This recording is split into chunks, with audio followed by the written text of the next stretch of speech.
Hi, my name is Jamie Nedwick, and today I'm going to be sharing with you my research topic, the broadening definition of multicultural children's literature.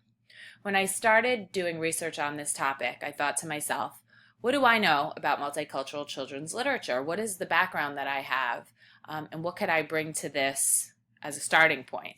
And I started researching articles and looking, and many of the articles I found focused solely on the, quote, all-white notion of picture books versus those that were, quote, diverse, however, just ethnically and racially diverse.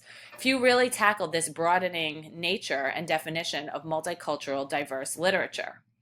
Librarians today must be aware that this definition of multicultural children's literature is changing, and ensure that their collections and programming are reflective of these different cultural dynamics. Again, when I was thinking about what I first learned, the qualifier was race to deem a book multicultural. And the way we look at multicultural literature today is really on this continuum of expansion to include culture, race, family diversity, gender, and gender identity, and really the broader definition of people and their personal or group experiences in this country or another country. That's what really makes up multicultural literature today.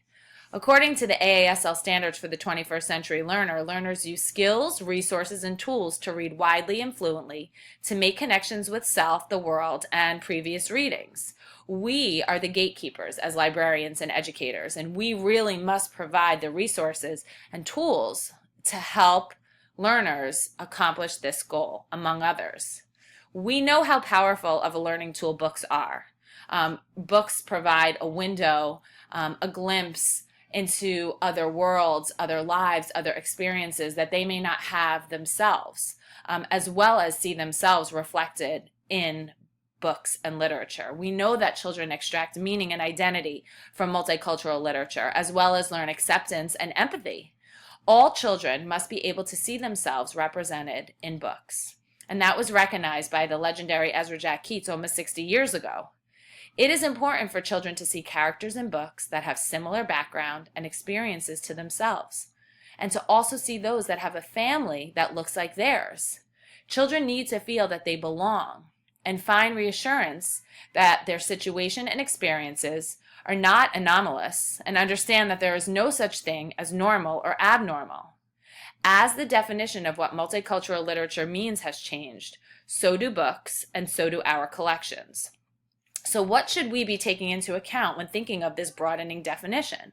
A topic that came to the forefront when I was doing my research is the notion of family diversity today. The structure, size, and shapes of families has changed in recent years. There is no longer a definition of a typical family or a traditional family. You have families that have same-sex parents, single-parent household, divorced parent household, blended families, interracial and interreligious families. And children really need to see those dynamics and those familial situations represented in books. They need to be able to see beyond just the traditional family. And some of the books that I've chosen for this poster have definitely represented that. And do represent that, which is so critically important. There's also this notion of diversity in children, children with disabilities, LGBTQ, immigrant and refugee children, socioeconomic dynamics and spectrums when it comes to families and children. Those as well need to be represented. And particularly I found throughout my research that children with disabilities are highly underrepresented in terms of literature that is available to them. With the prevalence of autism spectrum disorder, it was slightly frustrating to not be able to find books that represented children who were on the spectrum. And I think it's really important that there are more of those, and that we add more types of books like that to our collection, so that there is acceptance, and that those children can also see themselves as part of the community, part of the collection in the books that we have within our schools and within our libraries. So how do we make this shift? And it's really about education, and it's really about talking about it with other peers and with other colleagues. And I think it really has to start from the ground up with teacher preparation programs and librarian preparation programs like the one that we are currently in. An interesting nugget that I found throughout my research was that multicultural education and diversity issues discussed at most colleges and educator preparation programs are often still restricted to race, ethnicity, class, and gender. So that is really a place where the shift needs to happen as well. This broadening definition, this idea that diversity in classrooms, in communities, is there, it's prevalent, and we need to be the ones that help provide the literature and the resources and the books so that the children can feel comfortable and that the children can see themselves there. Additionally, another interesting article that I found was called A Look at Caldecott Characters, and it really kind of took a scope of the Caldecott winners over the last 25 years. Now, the Caldecott is the most distinguished American picture book for children award.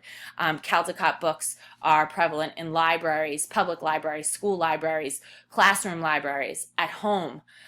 They're kind of like a go-to. If they've won the Caldecott, it is a book that you should probably read, although that's at least what I've been told. And over the past 25 years, interestingly enough, 71% of the main characters were white, 19% black, 4% Asian, 1% Latino, and only 1% biracial.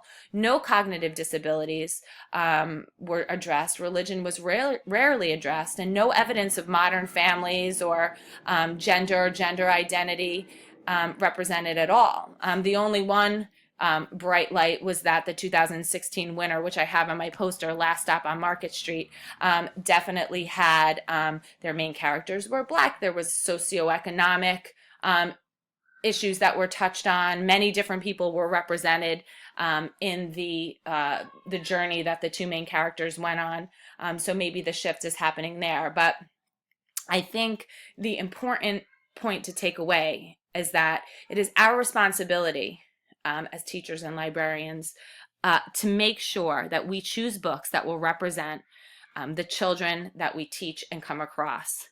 This is really important, that we acknowledge and we recognize the increasing diversity of today's children, of today's communities, of today's classrooms, and we ensure that we are providing the literature that represents this. Thank you.